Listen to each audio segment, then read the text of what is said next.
European adventurers came to the seacoast region in the early 1600s, primarily to fish and to harvest the region's straight tall trees into ship masts and wood for building. Sawmills were needed to cut the wood, and at least 15 sprang up on the Lamprey and its tributaries. This Candia mill site was owned by Matthew Patten in the 1700s and operated for more than a century. Even today, enough remains from this reconstructed stone dam to imagine what the mill looked like and how it operated.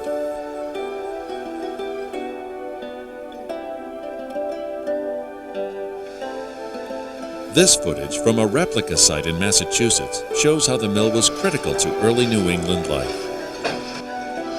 Farmers who made their living off the land worked year-round. During the winter, they cut and stored logs near the river in anticipation of strong spring flows to carry the logs to the mill for sawing. Logs were milled in the spring and crops were planted. When the river's flow fell off during the summer and the mill had to be shut down, the farmers focused on their crops. With the fall harvest came the rain, and the mill once again was operated to grind grain. When the trains came through Candia in the mid-1800s, Matthew Patten's mill was used to saw the railroad ties for the Concord to Portsmouth Railway, one of the many lines that linked New Hampshire towns.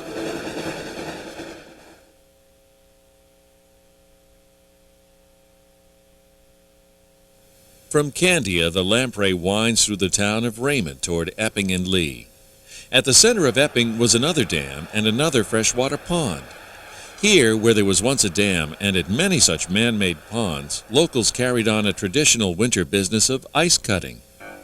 Imagine a time without refrigeration. The value of ice for cooling is obvious, and over the centuries, techniques for ice harvesting grew more and more sophisticated. By the early 1900s, this small-scale ice-gathering enterprise was a neighborhood affair. Usually in February, the cutting spot was selected, the snow shoveled off, and the first difficult cake drilled, sawed loose, and removed to the waiting sled.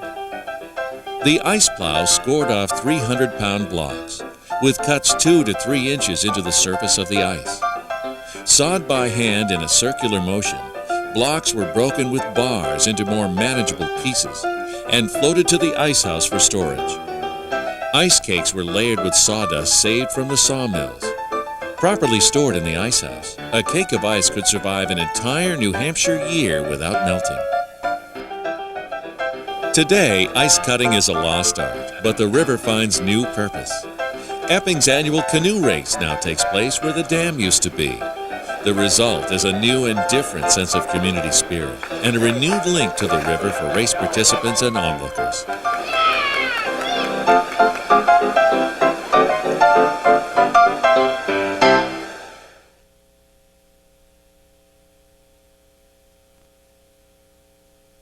Access to flowing water was critical in establishing new towns.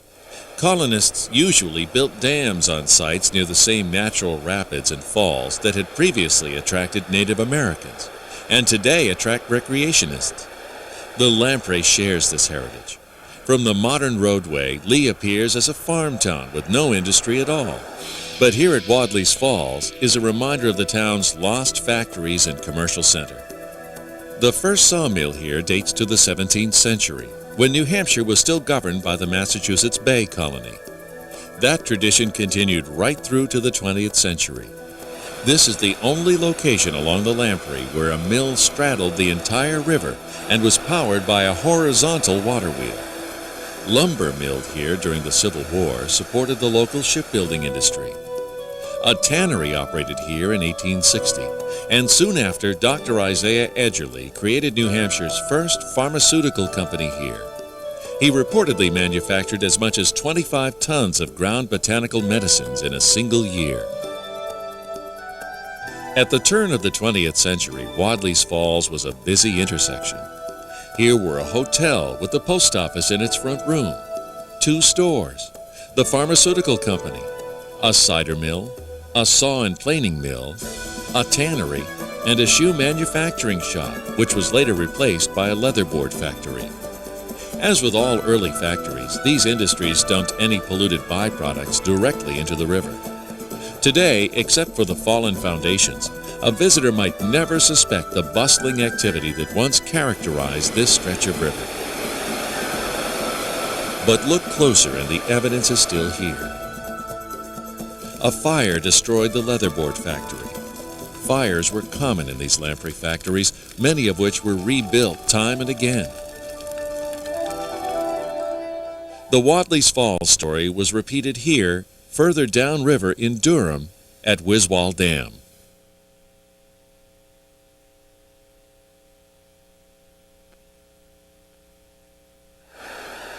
Historic records and archaeological remains indicate there were at least 9 buildings in the large industrial complex that once stood here. A dam and sawmill built in 1835 were followed by a grist and flour mill and various other businesses, manufacturing everything from matches, pitchforks, nuts and bolts, to gingham cloth, carriages, and chairs. At its peak, a paper mill at the site produced 2,500 pounds of paper a day and employed 15 people. This abandoned canal shows the elaborate engineering involved. Water was diverted behind the dam into the canal, then ran under the paper mill, powered 2 turbine engines, and finally returned to the river. Today, the University of New Hampshire is the busiest spot in Durham, but not always. Once, 60% of the town's capital wealth was invested right here. This highly efficient mill complex had its stores and housing for workers. A huge fire in 1883 destroyed the mills, and all but the dam disappeared. Today, the former industrial site at Wiswall Dam is listed on the National Register of Historic Places. Ironically, the next use of the dam was to produce electricity, a power source that ushered in a new era when industry could move to locations far from rivers. Just down the river in Durham, the Highland House represents an example of the back-to-nature movement that helped create the region's early tourist trade.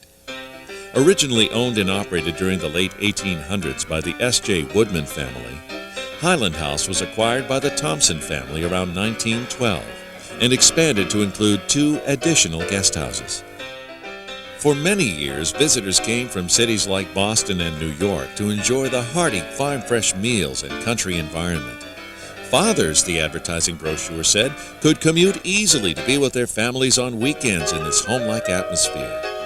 As at the Boy Scout camp in distant Deerfield, the Lamprey offered fishing, boating, swimming, even ice skating opportunities. Loyal guests of many years continued to return each summer into the late 1960s. Today, the property is owned by the University of New Hampshire, which inherited the former Country Inn, and the house is rented.